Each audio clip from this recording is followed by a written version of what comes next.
You know, in the late 90s and early 2000s, something really dramatic happened in Spain. The government sold off its most valuable public companies in what they called a silent revolution. But was it a bold leap into economic modernization, or was it actually one of the biggest transfers of public wealth into private hands in recent history? Well, let's get into it. It all kicked off with messages just like this one. To convince the public to get on board with privatizing Iberia, the national airline, the government didn't really launch a financial campaign. Nope, they launched an emotional one. I mean, this ad was a work of art, a real masterpiece of emotional marketing. You've got these images of purity, of innocence, all set to this incredibly dreamlike soundtrack. The goal was to frame a massive, complex economic change as this beautiful, hopeful new dawn. They were basically selling the public something they already owned, but wrapping it up in this feeling of progress. But as you can probably guess, behind that soft focus promise was a much, much harder reality. And the privatization of Iberia, it became a textbook case for all the controversies that would define this entire era.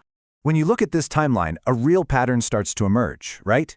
Even before the privatization really got going, there were scandals, like secret commissions being paid to Boeing. And the process itself was just riddled with these questionable events, from a fraud investigation in Venezuela all the way to a huge last-minute chop to the company's value. And this sudden drop in value is absolutely crucial. Right before it was about to go public, Iberia's worth was slashed by over 20%. The state's own watchdog, the Privatization Council, actually came out and officially criticized the sale. They pointed to a total lack of clear reasons and transparency for this massive discount.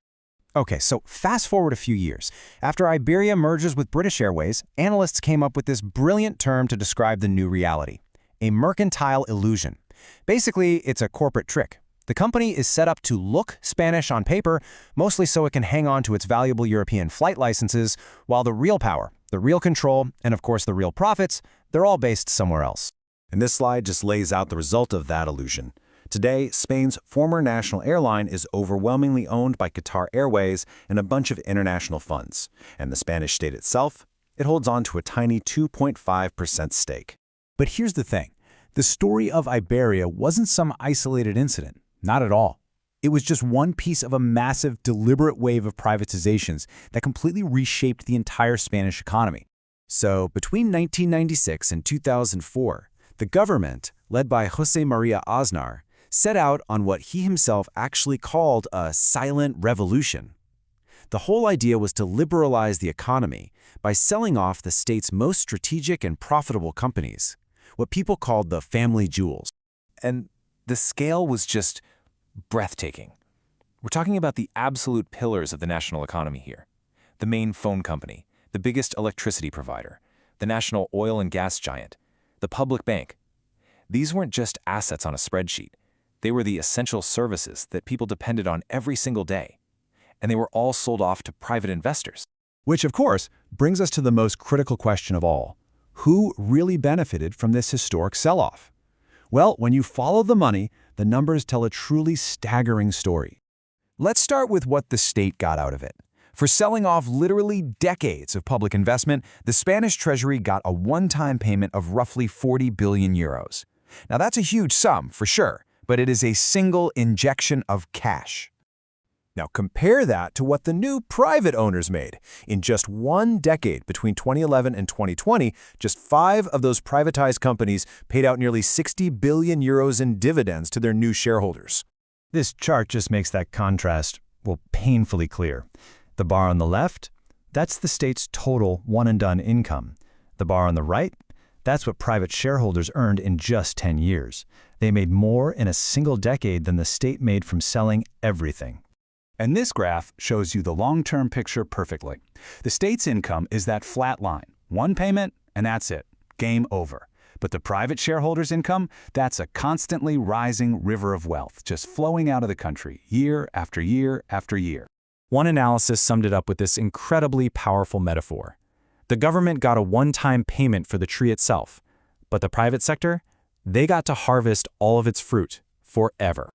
So what is the legacy of this silent revolution? I mean, decades later, the debate in Spain is hotter than ever, and it's all focused on transparency, fairness, and who really truly won in the end. A key part of all the controversy is this concept puertas giratorias, or revolving doors. And it's exactly what it sounds like. It's the well-documented practice of high-ranking government officials, the very people who managed the privatizations, later taking cushy, high-paying jobs on the boards of those exact same companies. It just raises some very serious questions about conflicts of interest. The source material we looked at ends with this really critical insight. While most of these deals were done within the letter of the law, the whole process is seen by many critics as a moral and political failure. It was a transfer of public wealth that, while technically legal, felt like a robbery to a huge part of the population. And the lasting impact is really clear. Spain lost public control over strategic sectors like energy and telecom. A continuous river of national wealth was diverted into private and often foreign hands.